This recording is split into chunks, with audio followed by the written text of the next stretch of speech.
warahmatullahi wabarakatuh. Waalaikumsalam warahmatullahi wabarakatuh.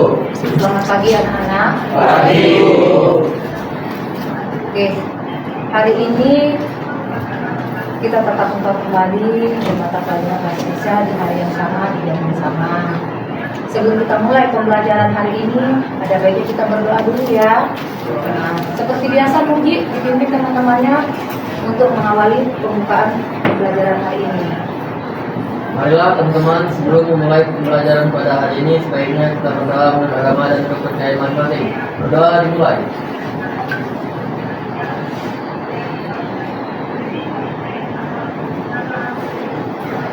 Berdoa selesai.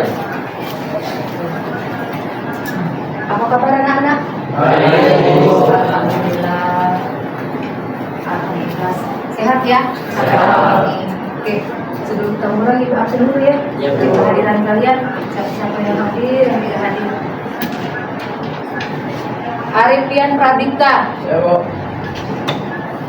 Denny Saputra, Paran, Jerry Sihombing, Joy Landry, Ali Rido, M. Alvaro, Salman Al-Farizi, Sairul Azam, Marcel, Hadir, Bu. Marco Anggara, Mas Agus M. Ismail, Hadir, Bu.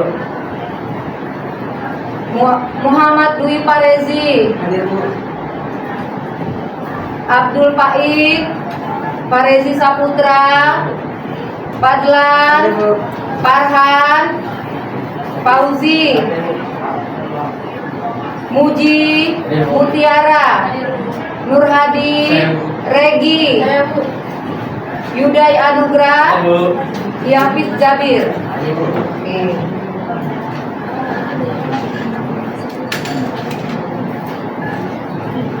Ya.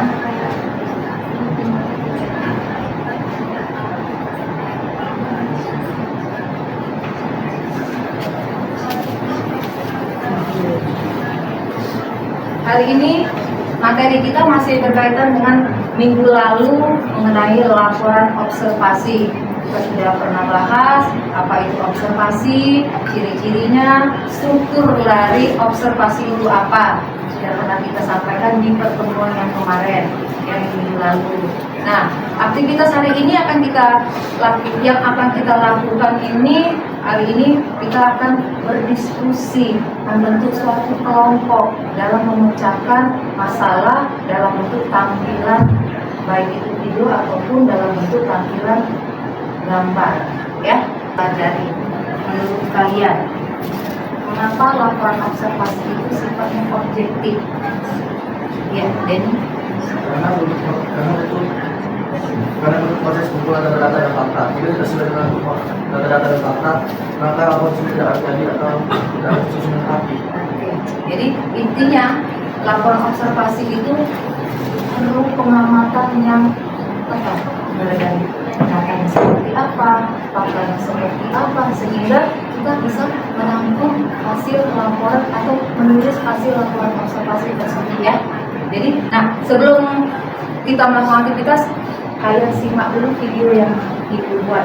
Ya. Tapi sebelum video yang ibu sampaikan nanti, kalian adapun tujuan yang akan kita lakukan beberapa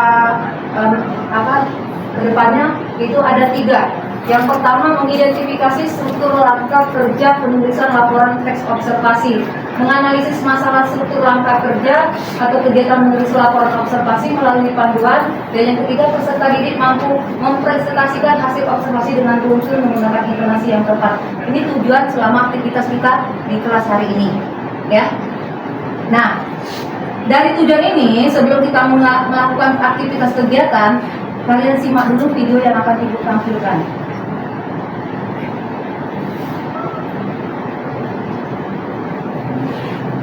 Assalamualaikum warahmatullahi wabarakatuh. Perkenalkan, nama saya Nadia Yuni Alfiana. Saya akan melaporkan hasil observasi tentang kupu-kupu. Kupu-kupu merupakan serangga yang tergolong ke dalam ordo Lepidoptera atau serangga bersayap sisi. Kupu-kupu memiliki warna yang indah, biasanya aktif di pagi hari. Sayapnya biasanya atau kebanyakan memiliki warna yang mencolok atau cerah. Bagian kupu-kupu terdiri dari bagian kepala. Pada kepala kupu-kupu terdapat mata, mulut, dan sepasang antena sebagai alat sensor. Kupu-kupu memiliki mulut yang berbentuk tabung menggulung seperti belalai yang berfungsi untuk mengambil sari bunga atau nektar. Bagian dada. Pada bagian dada kupu-kupu terdapat 3 pasang kaki dan 4 buah sayap. Pada dada terdapat otot-otot untuk menggerakkan kaki dan sayap. Bagian perut, jantung, sistem pencernaan, dan organ kelamin juga terdapat pada bagian ini. Manfaat langsung dari kupu-kupu adalah dengan adanya usaha peternakan semi alami dari kupu-kupu, misalnya dengan ornitoptera seperti yang pernah dilakukan di daerah Taman Nasional Bantimurung Bulu Saraung. Masyarakat lokal dapat menjual pajangan dari kupu-kupu yang telah diawetkan, dan dengan demikian penghasilan masyarakat meningkat. Banyak orang menyukai kupu-kupu karena warnanya yang begitu indah. Segitu saja yang dapat saya laporkan. Wassalamualaikum warahmatullahi wabarakatuh. Intinya, hasil video tadi yang telah dipaparkan memiliki suatu kesimpulan atau hasil. Kupu-kupu merupakan serangga yang melakukan metamorfosis sempurna dan yang tiap tingkatan siklusnya memiliki bentuk yang berbeda. Kupu-kupu memiliki pola hidup bawaan yang khas, antara lain pola reproduksi, pertumbuhan, perkembangan individu dalam populasi yang disebut siklus hidup. Ini kesimpulan. Benar yang kata Denny tadi. Artinya dari satu orang menyimpulkan, mengamati dari video tersebut sudah paham. Jadi dari minggu kemarin sudah kita jelaskan observasi itu apa, cirinya bagaimana, bentuknya seperti apa, strukturnya juga bagaimana, yang nanti telah melajari orientasi, ya, deskripsi sampai dengan bentuk atau kesimpulan. Itu sudah paham dan sudah bisa menyimpulkan. Jadi aktivitas kita selanjutnya akan mengkaji gambaran, membentuk suatu kelompok, bagaimana cara mengencangkan gambaran dari FKBD hidup kita. Oke, sampai sini ada pertanyaan? Bisa dipahami dari video?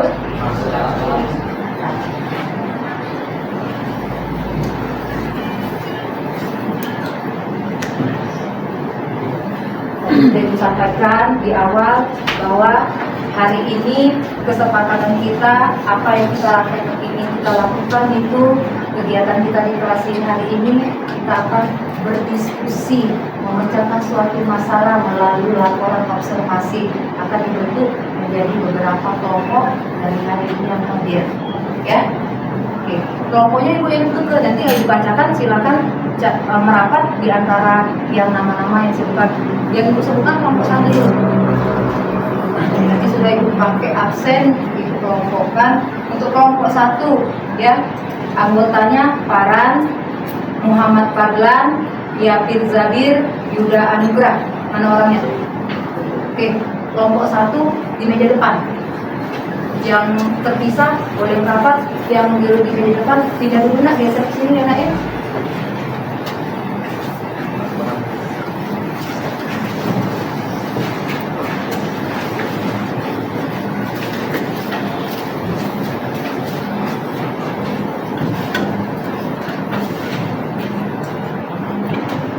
Kelompok 2, Marco Anggara Putra, Muhammad Dwi Farezi, Farezi Saputra, M. Pausi. Mana orang-orangnya? Oke, kelompok 2 di sini. Yang ini geser dulu, kaget ada ini apa? Ada yang kosong aja.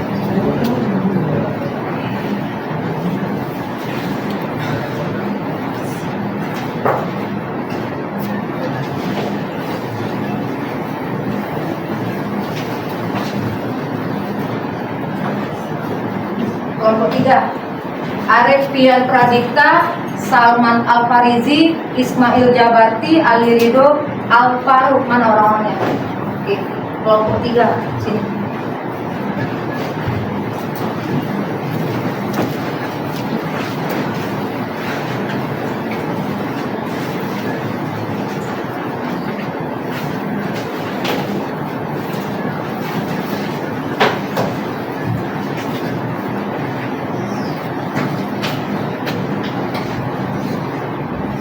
Kelompok 4, Nur Hadi, Muji, Regi, Mutiara.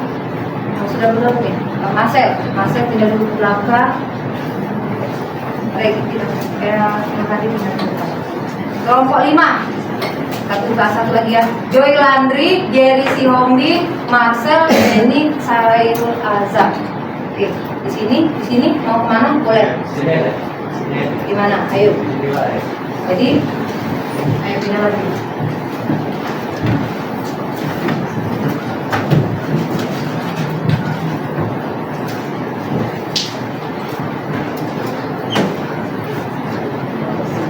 Mudah. Kalau nggak muat agak digeser ke situ dikit. Den, geser ke situ. Yang badannya agak besar di pinggir, yang kecil di tengah. Jadi untuk bergerak aktivitasnya tidak terlalu ini ya, sempit. Cak Marcel kan badannya besar, Denny besar. Nah, tapi kalau ketemu dapat bernapas. Oke. Perhatikan. 1 kelompok 2, kelompok 3, kelompok 4 dan kelompok 5. Ada 5 ya. Target presentasinya sebelum LKPD terbagi itu ibu ambil acak, ibu yang menentukan siapa kelompok yang nak presentasi lagi, ya. Jadi bocorannya belum target. Jadi ibu bagikan LKPD ini, kalian lihat apa yang diperintahkan di dalam LKPD, diskusikan dengan kelompok kalian, telaah benar-benar yang kata ibu tadi. Kalau kamu main-main, kalau kamu tidak fokus, maka tidak ketemu, laporannya tidak bisa disusun.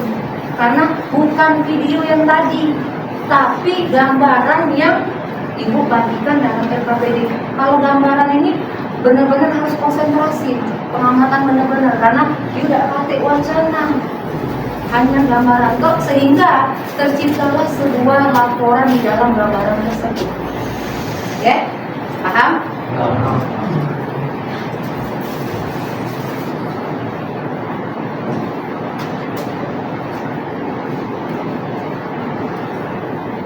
Ini kelompok 1.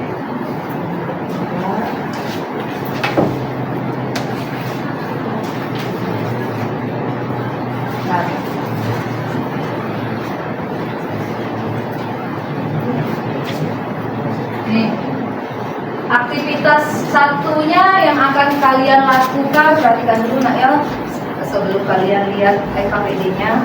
Aktivitas yang akan kalian lakukan itu yang pertama, aktivitas 1 kita hari ini akan membuat suatu diskusi dalam bentuk mengamati punang-punang yang terancam punah di LKPD. Korek-korek dulu, jangan langsung ditulis di LKPD-nya. Jadi posisinya kalau langsung dikorek-korek kan ketemu yang si A, si B, si C, tanggapannya seperti ini dari pertanyaan nomor 1. Si A, si B, si C, pertanyaan nomor 2 ketemunya seperti ini. Dijadikan satu nanti, ya, nggak usah terburu-buru, ya. Gak usah terburu-buru, dilihat, ditelaah, dipahami dulu apa dia maksud dari gambaran ini. Kalau sudah paham, insya Allah pasti bisa menelaahnya.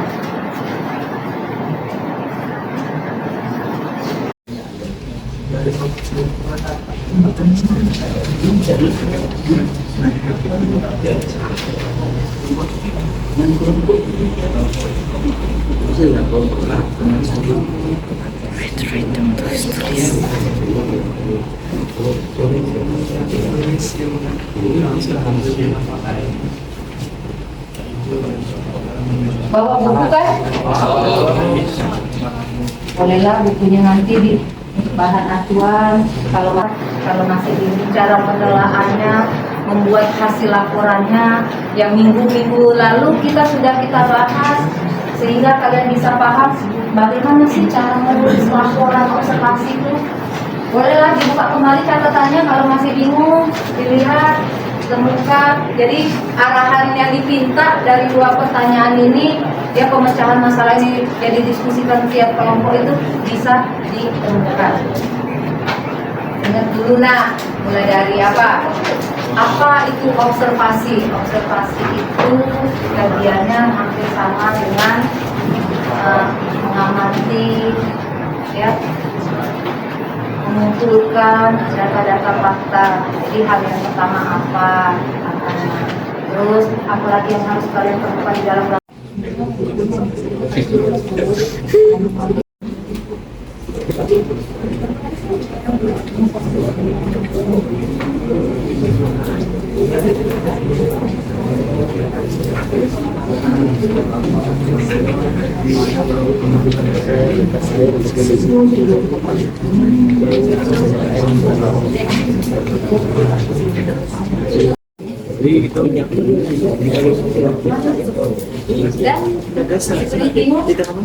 korek-korek dulu.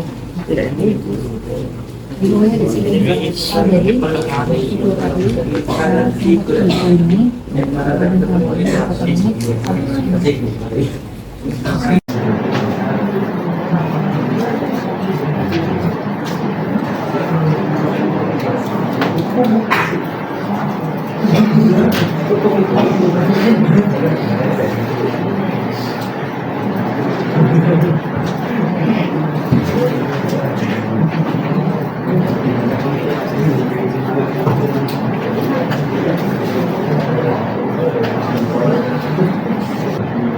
ya, buka bukunya di bab laporan observasi halaman 30. Lagi kalau sudah yang nomor 1 ini bisa dipecahkan, ya, lanjut ke nomor 2.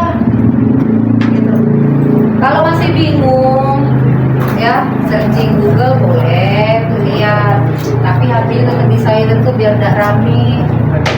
Jadi yang akan tampil mendiskusikan laporan hasil yang didapat setelah didiskusikan telah tadi 2 kelompok, hanya 2 kelompok, ya. Jadi masing-masing kelompok itu dianya memberikan sesi untuk bertanya. Yang membuat aturan kelompok yang maju, biar terarah, ya, biar gak berebut diuntung, ya. Saya bu. Jadi nanti kita kembalikan ke moderator siapa yang diberi kesempatan untuk bertanya, lalu notulen mencatatnya. Peserta lain silakan menanggapi, mencari jawaban dari masing-masing pertanyaan di tiap kelompok yang bertanya. Oke? Kelompok yang akan tampil itu kita kan ada 5 nih dari hasil yang ibu bagikan, ibu bacakan tadi. Jadi kelompok yang akan tampil itu ada di kelompok 1 dan kelompok 4. Kelompok 1 ini ya, kelompok 4 ini, ini rombongan Muji, rombongan Yuda, kelompok 1, oke? Jadi yang tampil 2 kelompok 1 dan 4. Nah, untuk mengawalinya kelompok yang tampil itu kita serahkan dulu di kelompok 1, ya, bagian rombongan kelompok Yuda. Assalamualaikum warahmatullahi wabarakatuh. Kami dari kelompok 1 ingin mempresentasikan tentang teks laporan observasi. Kami akan mempresentasikan tentang teks laporan observasi yang bertema tentang kunang-kunang. Kami dari kelompok 1, saya sebagai Farhana Lapsi sebagai moderator yang beranggotakan 4 orang yang bernama Yuda Anugrah, Yafi Sabir Ansaren, Muhammad Madlan. Yang pertama, hal-hal apa saja yang kami amati dari gambar laporan teks observasi adalah nama spesies kunang-kunang yang terancam punah adalah Semia hanita turantropik, Rawe dan Pades 19 alane matroni kunang. Masa hidup kunang-kunang ini sekitar 2-3 minggu. Mereka berperan sebagai polinator, yaitu membantu dalam proses penyerbukan tumbuhan. Kunang-kunang ini memiliki kemampuan mengeluarkan cahaya atau disebut juga dawn lifter. Mereka merupakan residentara. Populasi kunang-kunang dapat menurun drastis. Baiklah, mungkin segitu saja presentasi dari kelompok kami. Bagi yang ingin bertanya, kami akan buka 2 sesi pertanyaan. Dipersilakan bagi yang ingin bertanya. Siapa yang Muhammad Nifareti dari kelompok 2, saya ingin bertanya, apakah faktor utama yang menyebabkan kunang-kunang terancam punah? Baik, ada lagi? Itu aja. Kalau kelompok lain ingin bertanya. Silakan kelompok 5 yang ingin bertanya. Saya Marcel Karbani dari kelompok 5 yang bertanya, bagaimana dampak perubahan lingkungan terhadap populasi kunang-kunang? Baiklah. dua pertanyaan dari Pak Budi sama Marcel. Siapa yang ingin mengatakan notulennya ada ya?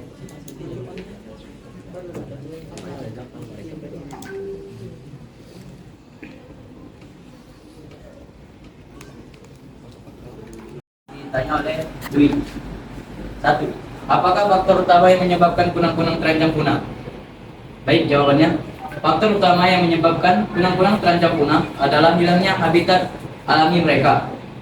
Kerusakan hutan, urbanisasi, dan perubahan penggunaan lahan telah mengurangi ruang hidup kunang-kunang.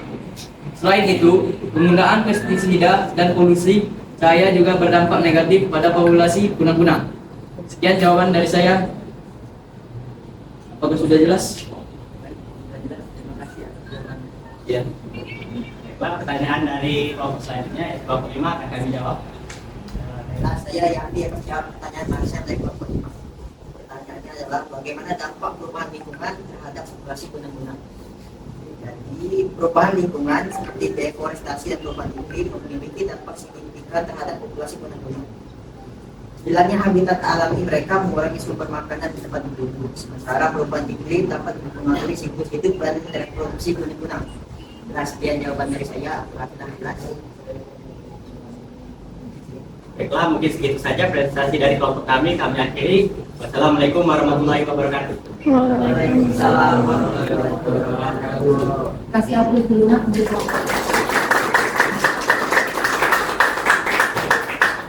terima kasih satu yang dilakukan oleh teman-teman untuk Warahmatullahi wabarakatuh. Perkenalkan, saya Muji Kurniawan sebagai moderator dari kelompok 4 dan beberapa anggota saya. Saya Regia, saya Mutiara. Di sini kami akan mempresentasikan tentang pengamatan kami dari laporan observasi kunang-kunang yang terancam punah. Yang pertama, hal-hal yang kami amati dari gambar laporan observasi kunang-kunang yang terancam punah. Pertama, penurunan populasi. Kunang-kunang terancam punah karena berbagai faktor, termasuk hilangnya habitat alami mereka, polusi cahaya, penggunaan pestisida, dan perubahan iklim. Observasi dapat menunjukkan penurunan jumlah kunang-kunang yang terlihat dibandingkan dengan observasi sebelumnya. 2. Perubahan perilaku. Kunang-kunang yang terancam punah mungkin mengalami perubahan perilaku seperti aktivitas berkurang atau perubahan pola migrasi. Observasi dapat mencatat perubahan ini dalam perilaku kunang-kunang. 3. Habitat yang terancam. Observasi dapat mengungkapkan kerusakan atau hilangnya habitat kunang-kunang seperti hutan yang ditebang atau lahan konversi menjadi perkotaan. Hal ini dapat menjadi indikator penting tentang ancaman yang dihadapi oleh populasi kunang-kunang. 4. Spesies yang terancam. 5. Upaya konservasi. Observasi juga dapat mencatat upaya konservasi yang dilakukan untuk melindungi kunang-kunang yang terancam punah. Misalnya pengamatan dapat mencatat adanya program restorasi habitat atau penangkaran untuk melestarikan populasi kunang-kunang. Dan untuk laporan observasi pengamatan kunang-kunang akan dilanjutkan oleh teman saya, Nuradi. Saya Nuradi, saya akan membacakan isi laporan teks observasi pada judul kunang-kunang yang terancam punah. Kunang-kunang biasanya hidup di daerah yang lembab seperti hutan, padang rumput, dan daerah berair. Mereka membutuhkan lingkungan yang tidak terlalu terganggu oleh aktivitas manusia agar dapat berkembang biak dengan baik. Kehadiran cahaya buatan seperti lampu, jalan, dan penerangan bangunan dapat mengganggu siklus hidup kunang-kunang. Kunang-kunang memiliki peran penting dalam ekosistem. Mereka berperan sebagai pemangsa serangga, membantu mengendalikan populasi serangga yang berlebihan. Selain itu, kunang-kunang juga berperan sebagai penyerbuk bagi berbagai jenis tanaman. Kehadiran kunang-kunang dalam lingkungan dapat menunjukkan keseimbangan ekosistem yang sehat. Umur kunang-kunang bervariasi tergantung pada spesiesnya. Secara umum, masa hidup kunang-kunang berkisar antara 2 hingga 5 minggu. Selama masa hidupnya, kunang-kunang mengalami tahap telur, larva, pupa, dan dewasa. Masa hidup kunang-kunang dewasa biasanya lebih singkat dibandingkan dengan masa hidup tahap larva. Baik, itulah presentasi dari kelompok kami. Kami akan membuat 2 pertanyaan saja. Silakan untuk kelompok yang ingin bertanya. Kelompok 3. Saya Arifian dari kelompok 3 ingin bertanya, apa yang dapat dilakukan untuk melindungi dan melestarikan kunang-kunang yang terancam punah? Oke, itu saja. Ya. Kelompok selanjutnya ada yang ingin? Silakan. Perkenalkan, nama saya Muhammad Fadlan dari kelompok 4. Pertanyaan saya adalah, apa manfaat ekologis dari keberadaan kunang-kunang dalam ekosistem? Kelompok 1. Ya.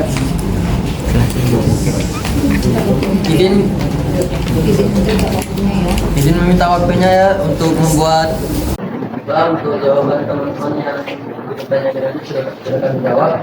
Untuk pertanyaan pertama dari kelompok 1 akan dijawab oleh teman saya Gia. Baik, saya Dia akan menjawab pertanyaan kelompok 1. Sebelum saya akan mulai pertanyaan dari Anda. Apa yang dapat dilakukan untuk melindungi dan melestarikan kunang-kunang yang terancam punah? Jawabannya ya, untuk melindungi dan melestarikan kunang-kunang yang terancam punah, langkah-langkah itu dapat diambil. Bisa dipahami Fadlan? Baik, saya akan menjawab pertanyaan dari kelompok 3. Pertanyaannya ialah manfaat ekologis dari keberadaan kunang-kunang dalam ekosistem. Jawabnya, kunang-kunang memiliki peran penting dalam ekosistem. Mereka berperan sebagai predator bagi serangga lain, membantu mengendalikan populasi serangga yang berlebihan. Selain itu, kunang-kunang juga berperan sebagai penyerbuk bagi beberapa tanaman. Keberadaan kunang-kunang dalam ekosistem membantu menjaga keseimbangan ekologi dan keanekaragaman hayati. Sekian dari saya, masih ada jelas. Terima kasih atas jawabannya. Oke. Silakan. Oke, terima kasih teman-teman. Itu saja presentasi dari kelompok 4. Terima kasih bagi sudah yang mendengarkan. Kami tutup. Wassalamualaikum warahmatullahi wabarakatuh. Waalaikumsalam warahmatullahi wabarakatuh.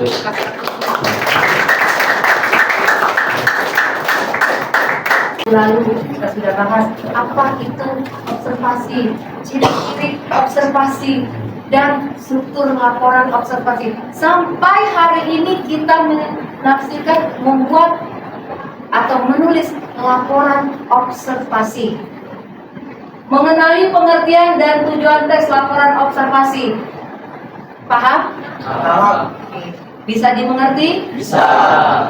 Ya, apa itu observasi, ciri, dan strukturnya. Yang kedua, struktur laporan observasi yang tugas individu tadi. Satu orang yang ibu suruh, yaitu ada di Yuda. Alhamdulillah, sudah bisa menafsirkan, menelaah, analisa struktur observasi.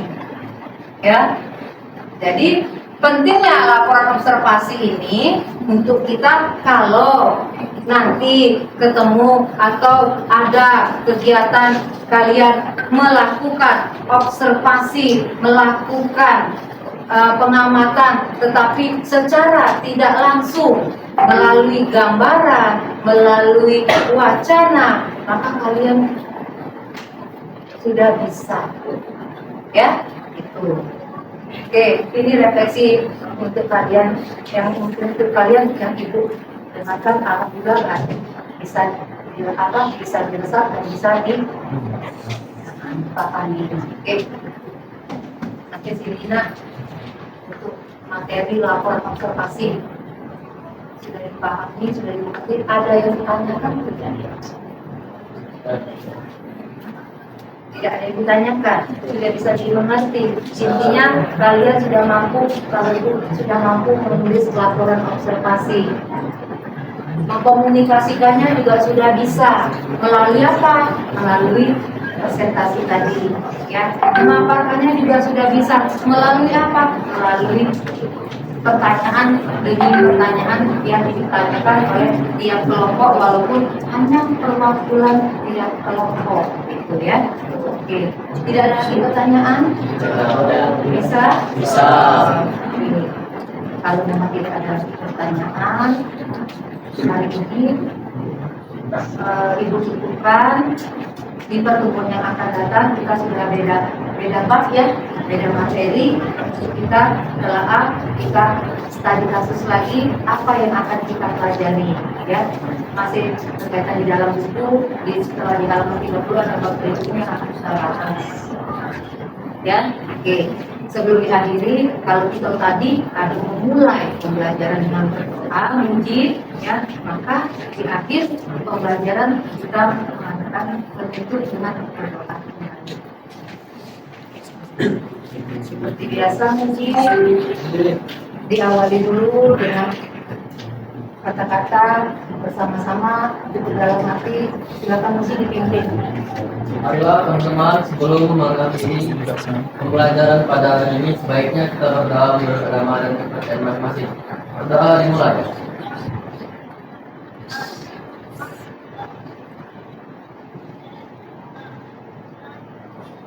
Berdoa selesai.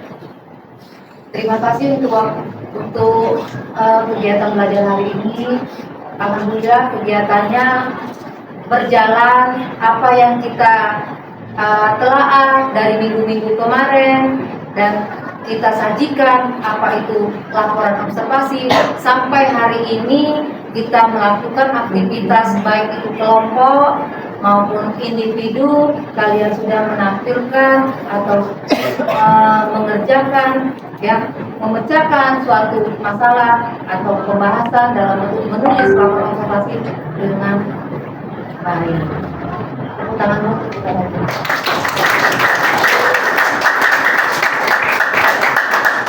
Mengakhiri hari ini dengan melafazkan alhamdulillah. Wassalamualaikum warahmatullahi wabarakatuh.